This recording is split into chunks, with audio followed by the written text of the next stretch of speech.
A esta hora damos la bienvenida en el estudio a Luis Vicente León, presidente de Data Análisis. A ustedes, nuestra audiencia, como siempre, les invitamos a participar en esta conversación a través de nuestra cuenta Twitter, @primerapágina. Buenos días, agradecidos nos encontramos todos aquí por su presencia en el estudio.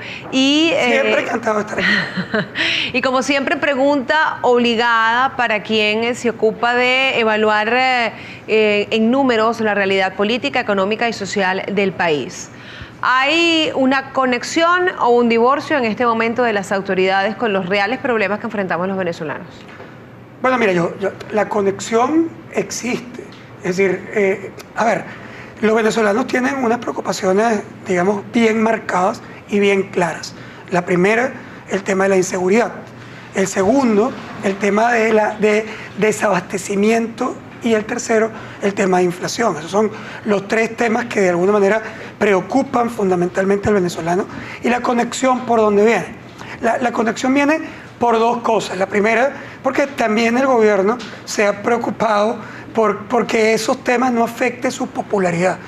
Se ha preocupado más por el tema de la popularidad que por el tema de resolverlos. Pero evidentemente sus motivadores están ahí. Es decir, cuando el presidente Maduro ha colocado sobre la mesa el tema del plan de seguridad, Venezuela segura, etcétera, rompe de alguna manera una estrategia que era la estrategia convencional del presidente Chávez. El presidente Chávez no hablaba del problema de la inseguridad, no hablaba del problema de corrupción. ¿Por qué? Bueno, porque tenía la tesis de que si tú hablabas de un problema, te adueñabas de él. Es decir, si tú hablabas de la inseguridad, la población, que en términos generales no responsabilizaba nunca al presidente Chávez de manera individual del problema de inseguridad, que lo atomizaba en la población, en la gente, en la policía, en los alcaldes, gobernadores, gobierno, lo hacía como responsabilidad de demasiadas personas. Si Chávez entraba y resolvía o ofrecía resolver el problema, al final, si tú no resolvías ese problema, el culpable eras tú, porque te adueñabas de ese problema. El presidente Maduro toma una ruta distinta. El presidente Maduro decide que él sí va a hablar de inseguridad y que sí va a intentar presentar resultados en el tema de inseguridad. La verdad, presentar resultados en el tema de inseguridad es muy complicado. Es muy complicado, primero porque la magnitud del problema es gigante y segundo porque la solución de ese problema pasa por algunas acciones que pueden ser muy impopulares en el corto plazo. Tú no resuelves el problema de inseguridad, digamos, hablando de inseguridad, no resuelves el problema de inseguridad poniendo alcabalas en las vías, ni sacando a la Guardia Nacional, que bueno, que bienvenida cualquier acción que se tome. Yo estoy de acuerdo con todas las acciones que se tomen para reducir el problema de inseguridad, pero eso no resuelve el problema. El problema de inseguridad está además muy arraigado en las zonas, es en todo el país, pero en las zonas más populares el tema de inseguridad es aún más grave. La esperanza de vida de un joven venezolano, de un hombre venezolano de 20 años, es varios años menor que la esperanza de vida de un joven de 20 años en una urbanización. No quiere decir que en la urbanización no haya inseguridad, porque hay secuestro express, porque te pueden robar el carro, porque te pueden disparar, pero la vida está mucho más comprometida en el barrio más pobre, que la población sufre todos los días riesgos gigantes cuando arranca en la base del barrio y comienza a subir las escalinatas y empieza a ver el peligro más grande de vida para ese muchacho. Además de contaminarse en el medio de bandas que eventualmente los capturan y que además tienen atractivos gigantes para él en términos de dinero, en términos de tráfico de drogas, en términos de muchas cosas que son atractivas para una persona que está empezando la vida. ¿Qué pasa ahí? Que para tú resolver ese problema tienes que entrar al barrio donde no hay quien intermedie conflictos. ¿Y tienes que entrar con qué? No vas a entrar con, digamos, solamente con un tema nada chévere de convencer y educar. Esos son elementos de largo plazo. pero a corto plazo vas a tener que entrar y va a ser represivo. Vas a tener que garantizar que haya una mayor probabilidad de que una persona que cometa un crimen sea llevado a la cárcel y que tenga un castigo. Y en este momento, en el contexto que usted está dibujando, ¿esa represión tendría un costo político para el gobierno? Sin duda. Es decir, porque pasa una cosa terriblemente compleja para resolver el problema de inseguridad. Que es que tú le preguntas a una persona en el barrio, en encuestas, oye, ¿cuál es tu problema más importante? Y te responde, la inseguridad. ¿Y tú quieres que el gobierno actúe contra la inseguridad? Sí, el gobierno tiene que actuar contra la inseguridad. ¿Y tú estás de acuerdo que la policía entre al barrio y de manera dura y capture? Entonces la gente comienza a decir, bueno, pero la policía tiene que venir con mucho cuidado, porque la policía se pasa, porque puede dispararle a la gente.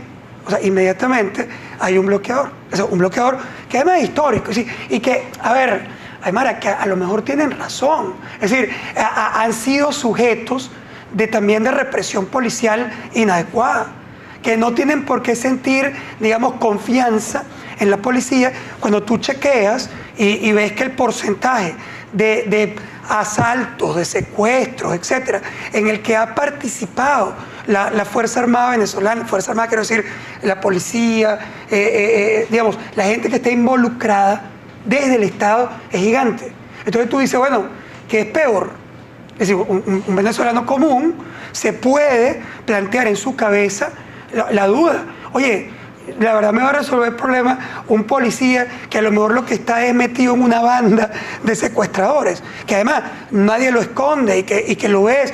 ¿Cuántos han estado involucrados en el secuestro express? ¿Cuántos han estado involucrados en un robo grande en un edificio? Es decir, oye, es difícil decirle a la población que tú sí eres distinto, que tú sí te vas a meter básicamente con la policía, pero con la buena, y que además tú vas a reducir el riesgo de que alguien cometa un crimen y quede impune. Solo un dato. ¿Tú sabías que la probabilidad de que alguien asesine en Venezuela, y termine preso es menor que 5%? Es decir, 95% de la probabilidad es que no te pase nada. Bueno, así no puedes resolver el problema de inseguridad. Partiendo del principio de que toda acción política persigue un objetivo, tanto la discursiva como la que implica la acción física o la acción de decisión. ¿Cómo entender entonces que haya una conexión entre el gobierno y los problemas del venezolano cuando en las 2 últimas semanas la acción discursiva del gobierno ha estado enfocada en el tema de una ley habilitante para combatir la corrupción, y no es precisamente la habilitante uno de los principales problemas que tenemos los venezolanos, porque por encima de esto está la inseguridad, está el desabastecimiento, la escasez y el desempleo, y también la situación de la salud?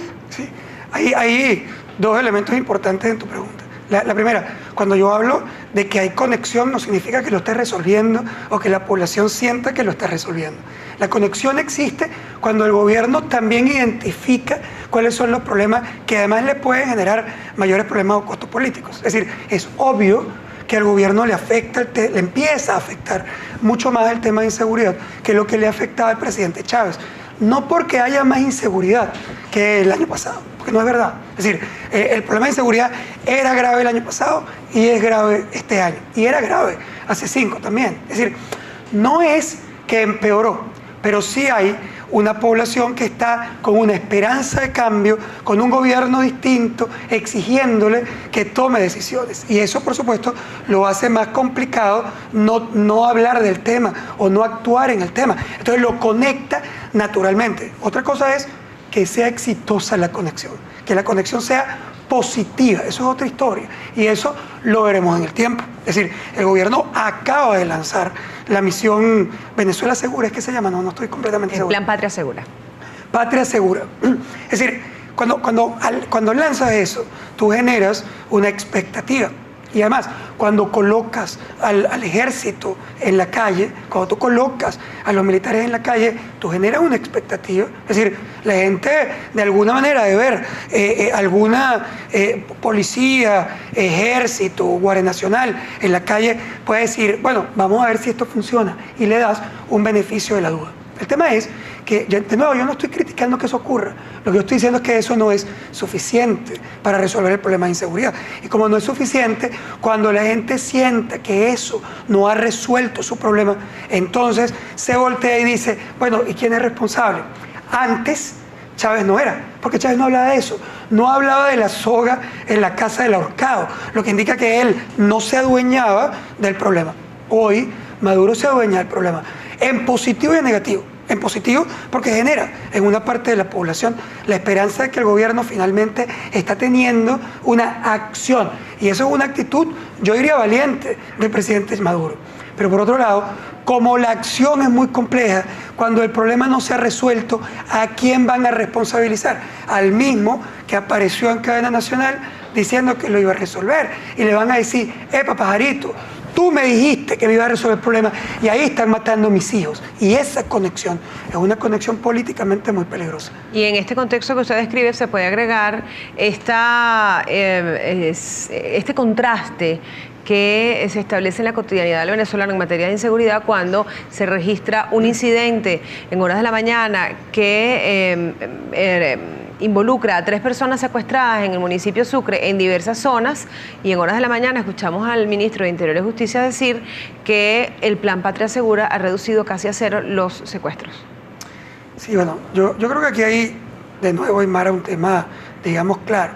Primero, incluso tomando decisiones adecuadas en el plano de seguridad. O sea, incluso, que no estoy diciendo que se estén tomando, pero incluso si las estuvieras tomando, es absolutamente absurdo decir que tú estás controlando inmediatamente los problemas de inseguridad. Es decir, los problemas de inseguridad están arraigados en la sociedad y requieren mucho trabajo, mucho tiempo, mucho esfuerzo para resolverse. Por lo tanto, cuando alguien te dice que ha reducido a 0, primero, a lo mejor él está tomando 3 días y en esos 3 días a lo mejor no hubo un secuestro. Pero concluir por esos 3 días que tú has reducido a 0 el secuestro express es un acto completamente, en mi opinión, inadecuado. ¿Sí? ¿Y es inadecuado por qué? Pero es muy simple, porque no es verdad que tú, ni siquiera haciendo lo correcto, vas a resolver el problema de los secuestros express o del robo armado o de las operaciones comando en los edificios. Lo vas a resolver en 3 meses. ¿Sí? Eso está demasiado arraigado, eso es un negocio gigante. Es decir, tú te imaginas la cantidad de dinero que gana cada fin de semana una de esas bandas terribles que hacen ese acto espantoso de secuestrar. ¿Sí? Mira, vale, agarran un montón de niños saliendo de los centros comerciales, saliendo del cine, las parejas en la noche, que por cierto, las agarran tempranito, no a las 3 de la mañana, ni a las 4 de la mañana cuando las agarran. Las agarran a las 11 de la noche, a la 1 de la mañana, porque tienen toda la noche para negociar. Sí, ese es el modus operandi, que además los ven salir del cine en un centro comercial, a una parejita de chamos que son además, sin duda, digamos, la presa perfecta para un secuestro express. Eso no lo vas a resolver porque tienes 4 alcabalas en la calle. Eso no va a pasar en el corto plazo. Pudiéramos... Mosca, perdón, solo diciéndote que no estoy minimizando que la acción haya sido dura, que hayan podido agarrar algunas bandas y que el problema esté tratando de ser atendido. Pero tienes que ser responsable de decir, oye, estoy haciendo cosas, lo estoy reduciendo, pero decir que es 0. Primero te lleva, como tú me estás poniendo sobre la mesa, a despreciar la estrategia porque nunca va a ser 0. Hay elementos que permitirían, y esta pregunta la dejo para ir a la pausa, hay elementos que permitirían pensar tan siquiera que pudiera estar siendo utilizada la situación de la inseguridad como una forma para generar miedo y alcanzar un control sobre la población. Le dejo la pregunta abierta. Conversamos este lunes con Luis Vicente León, presidente de Data Análisis. A ustedes, nuestra audiencia, les invitamos como siempre a participar en esta conversación a través de nuestra cuenta Twitter @primerapágina. Ya volvemos. Continuamos conversando en el estudio con Luis Vicente León, presidente de Data Análisis. Les recordamos nuestra cuenta de Twitter para ustedes, como siempre, @primerapágina. Había quedado una pregunta planteada. ¿Pudieran existir elementos que permitieran inferir que eventualmente estuviera siendo utilizado el tema de la inseguridad como una forma de control a través de la generación del miedo? Mira, Mira, bueno, es una pregunta muy difícil de responder, porque yo no tengo ninguna prueba para poder soportar esa teoría de la conspiración del Estado contra la sociedad a través de la inseguridad para mantenerla en el miedo. Yo no creo que eso sea así. La verdad, si tú me lo preguntas, yo que he sido un crítico, digamos, severo de la falta de acción para resolver el problema de la inseguridad, y que creo que además el Estado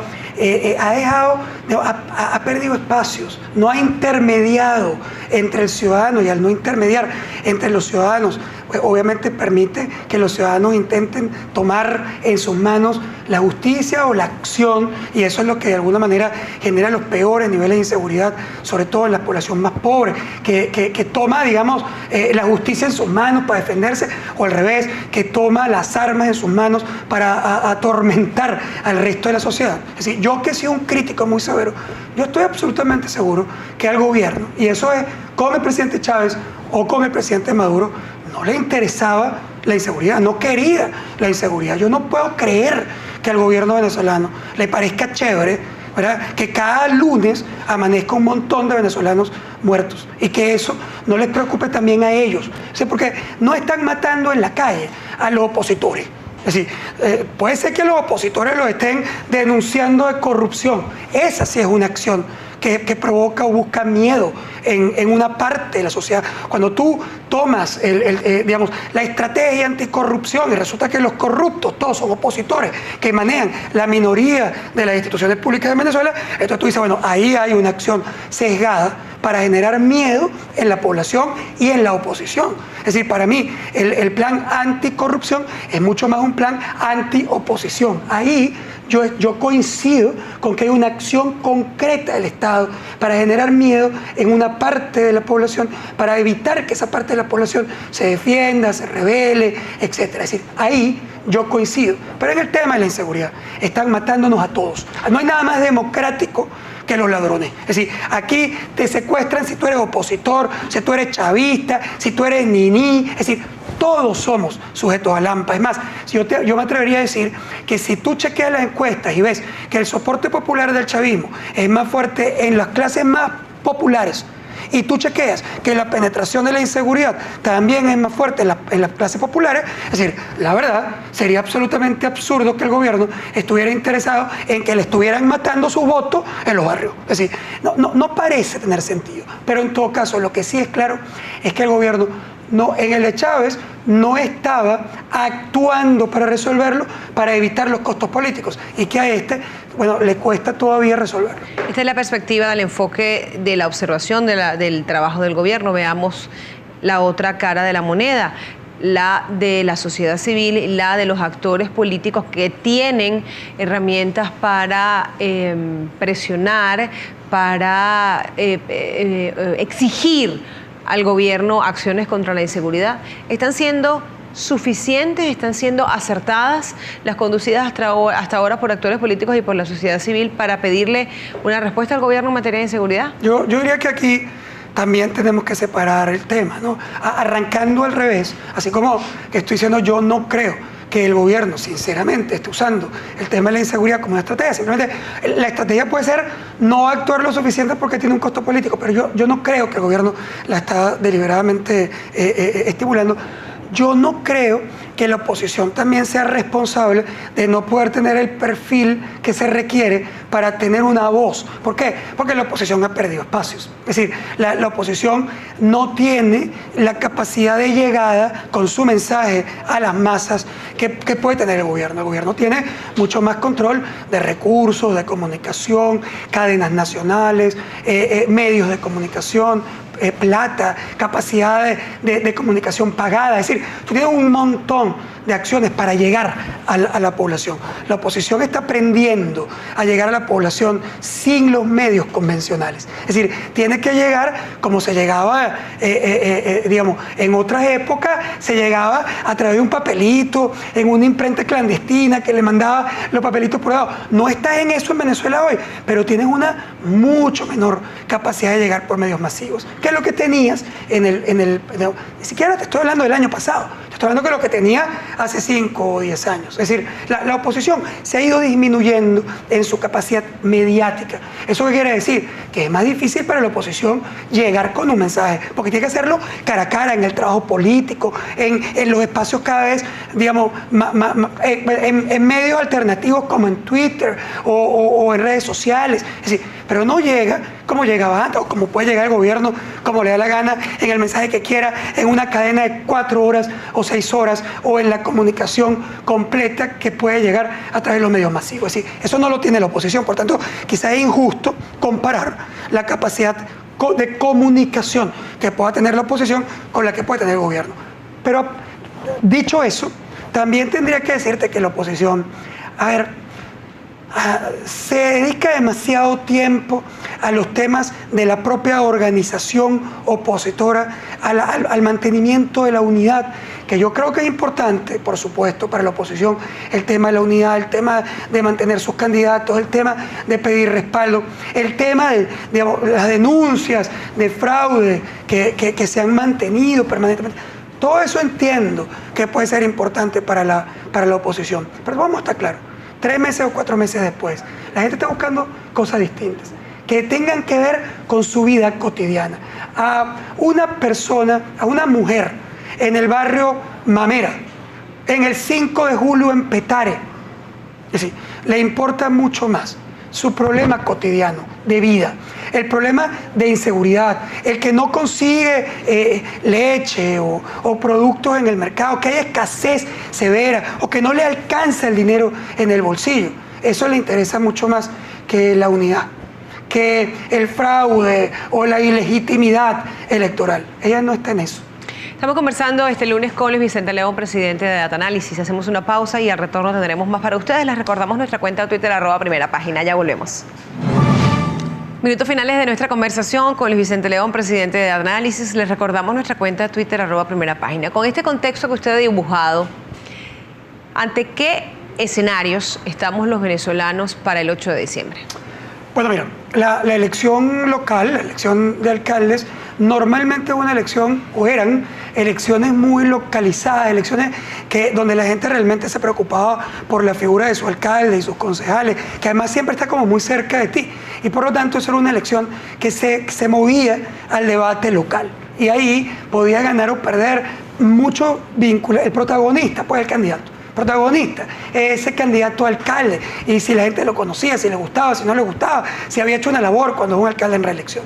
Pero esta elección va a ser atípica. Yo soy un poquito alérgico a estos temas, tú sabes, dramáticos, mezclando no sé, Libertad Lamarque con Lupita y no sé, o sea, oye, esta es la elección más importante del resto de nuestras vidas, y ves, tú sabes, las venas prensa. Eso no me lo habías dicho la elección pasada, y el anterior, ya, pana, o sea, ¿qué es? ¿Cuál es la importancia? Es importante un alcalde clave, porque me va a resolver problemas de mi comunidad, porque las aguas negras corren ahí, porque, o sea, hay una importancia, pero es la importancia local. Sin embargo, en este momento, la importancia deriva en una importancia nacional. Es decir, esta elección local, por primera vez, en mi opinión, va a ser protagonista el ambiente nacional y no el candidato a alcalde. El candidato a alcalde va a salpicar, por supuesto, si es un tipo o una mujer espectacular, puede arrastrar votos por encima de su movimiento político. Y si es muy malo, puede perder votos por encima de su movimiento político. Pero el protagonismo va a estar en el nacional. Y hay 3 medidores que nos van a decir si ganaron o perdieron y si el chavismo y la oposición fueron exitosas. El primero es el número de alcaldes. ¿Quién saca más alcaldes? Porque al final de cuentas es una elección de alcaldes. Es decir, ¿quién creo que va a sacar más alcaldes? Probablemente el gobierno es favorito a ganar más alcaldes porque es más fuerte en los pueblos más chiquitos en el interior del país, donde se eligen alcaldes con un puñado de votos, mientras que la oposición es más fuerte en grandes centros poblados, donde tú requieres muchísimos votos para un alcalde. Por lo tanto, en número de alcaldes, probablemente el gobierno no va a retener el número de alcaldes que tiene hoy, pero va a ser mayoría.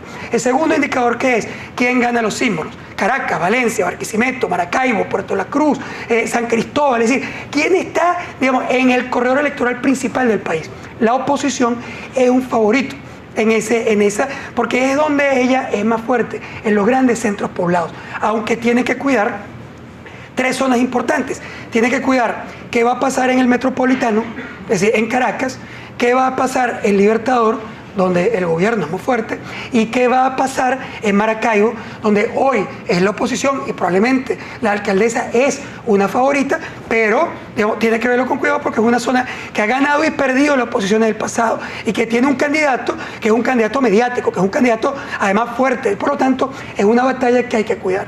El tercer nivel importante y quizás el más importante es el número de votos totales por la oposición y por el gobierno. Y en ese número de votos totales está el plebiscito. Es decir, el mismo Capriles ha llamado a un plebiscito y le ha dicho a la gente que tiene que votar para castigar a Maduro, que tiene que votar para mostrar su tamaño, que tiene que votar para decir no al gobierno. Es decir, está buscando un plebiscito. Y ese plebiscito significa que tú no votes por fulano de tal o fulanita de tal, sino que votes para castigar. Es un voto castigo al gobierno venezolano. Eso motiva el voto opositor. Y obviamente va a generar un ambiente plebiscitario que el gobierno también va a responder. Y cuando él nombra a todas estas estrellas como candidatos en zonas donde no podía ganar, es decir, la mayoría de las estrellas están en zonas claves de la oposición, lo que está buscando es levantar un poco los votos para nivelar el plebiscito.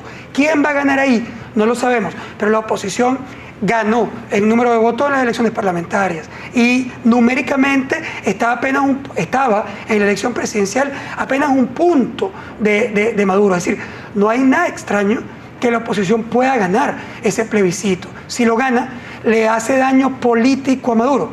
Si lo pierde, el beneficio de Maduro es gigante, porque va a tirar por la borda todo el argumentario de que la oposición es mayoría, de que él es ilegítimo, de manera que él tiene mucho que ganar y también que perder en ese plebiscito.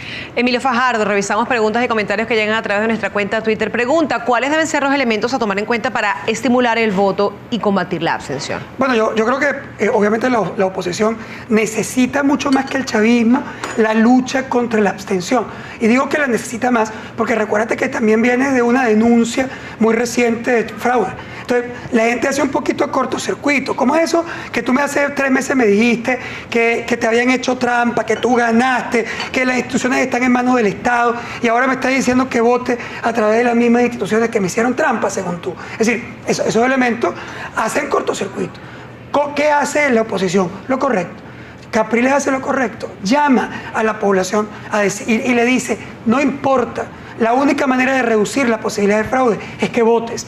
La única posibilidad de combatir es votando. Y por lo tanto, vota para castigar, vota para mostrarse. Y ese es el argumentario más potente para producir el voto en Venezuela. Le pido respuestas más concretas para nuestra audiencia. Armando López Ale, ¿por qué cree usted que el gobierno, sabiendo que existen esos problemas, no los ataca y deja que todo siga igual? A lo mejor sí los está atacando, pero la percepción de nuestro televidente nos permite suponer que para alguna parte de la población no está siendo eficaz ni eficiente en la lucha contra la inseguridad. Yo creo que el oyente tiene razón. O sea, yo creo que, número uno, sí hay algunas acciones que el gobierno ha tomado. Es decir, es ridículo pensar que el gobierno no está haciendo nada, no es verdad. Es decir, hay algunas acciones importantes, algunas buenas, por cierto, que yo creo que hay que respaldar en el gobierno, básicamente para resolver el problema. Pero las grandes medidas, las grandes decisiones no se están tomando. Y no se están tomando porque tienen costos políticos de corto plazo. Por ejemplo, el gobierno tiene que devaluar la moneda porque se ha depreciado. El gobierno va a tener que negociar precios y no hay que ser hipócrita diciendo que el gobierno es malo porque subió los precios. No vale. Es indispensable un ajuste de precios para poder permitir que haya oferta de productos, porque si los productos se mantienen regulados y congelados en el precio, hay desabastecimiento. Ahora, tomar decisiones duras como esa, de verdad, es muy costoso políticamente. Yo creo que el gobierno está preso de la política. Víctor Baptista, insisto, la polarización es un contrasentido en el escenario local. ¿A quién afecta o beneficia?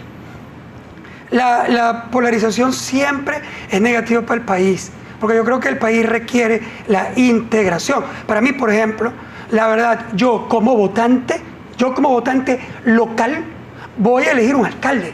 Y no me importa 3 pitos si ese alcalde es independiente, opositor o chavista. Yo voy a votar por el que yo crea que es mejor para mi comunidad, que el que puede resolver mis problemas, porque estoy votando en una convención local. Cuando voy a votar por el presidente, entonces quiero votar por la macro tendencia política que me parece más prudente para el país, para el desarrollo del país. Pero entiendo perfectamente que eso no puede ocurrir hoy en la Venezuela actual, básicamente porque hay una polarización política y la gente quiere manifestarse en términos generales por el chavismo, por la oposición. Hay un elemento diferenciador para esta campaña electoral, y es que las diferencias en el Partido Socialista Unido de Venezuela han salido puertas adentro del partido, y lo vimos hace 2 semanas con las protestas de candidatos a las alcaldías en el estado Trujillo, con las protestas abiertas que hay en Caracas con relación a los candidatos que están siendo candidatos emergentes. Es que la estrategia del gobierno para escoger sus candidatos puede ser políticamente o estratégicamente correcta. Quiero decir, a lo mejor tú en un momento determinado tienes que decir, mira, vale, yo tengo que escoger A, B, C y D, porque eso es lo que más me conviene en términos de votos.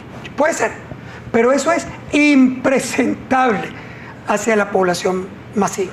Eso es impresentable para la gente que trabaja en un partido. Es decir, la gente del PSUV tiene que estar muy molesta de que el gobierno escogió a dedo los candidatos a alcalde. ¿Sí? ¿Por qué? Porque, oye, mira, supón que tú eres del PCB, supón que tú eres chavista, es decir, supón que tú has estado trabajando duro en el partido por la revolución, supón que tú has estado ahí cara a cara, echándole pierna, y de repente, cuando tú quieres aspirar a un cargo de elección popular, resulta que alguien de arriba, que no está en tu comunidad, que no conoce la comunidad, han designado a dedo a un beisbolista o a un pelotero, a un jugador de, no sé, de lo que sea, es decir, o un periodista de televisión, y lo nombraste candidato a alcalde. ¿Cómo te sientes tú?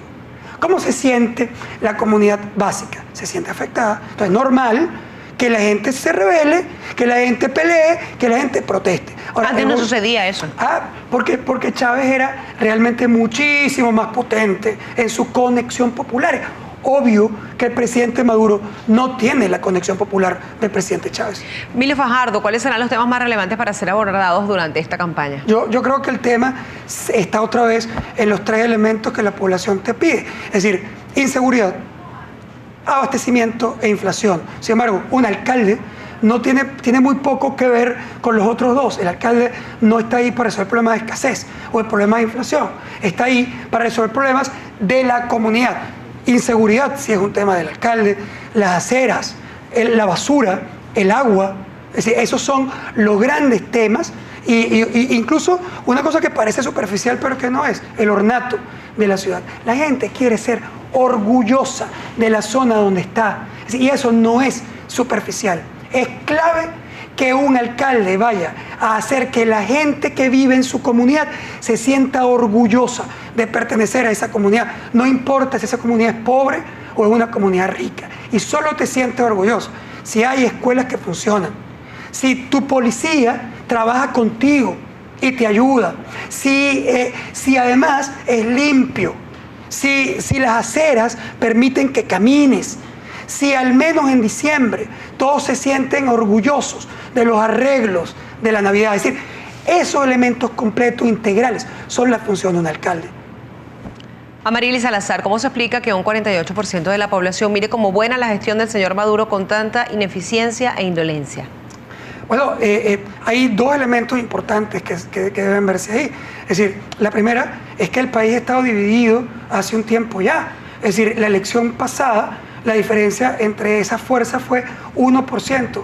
Es decir, es un país polarizado y estamos muy cerca de esa elección. Es decir, no esperen milagros de que hace apenas 3 meses el presidente Maduro sacó la mitad. Supón incluso que Capriles tenga razón y que en realidad hubo un escamoteo de un grupo de votos. ¿Cuántos fueron? 1%, 2%.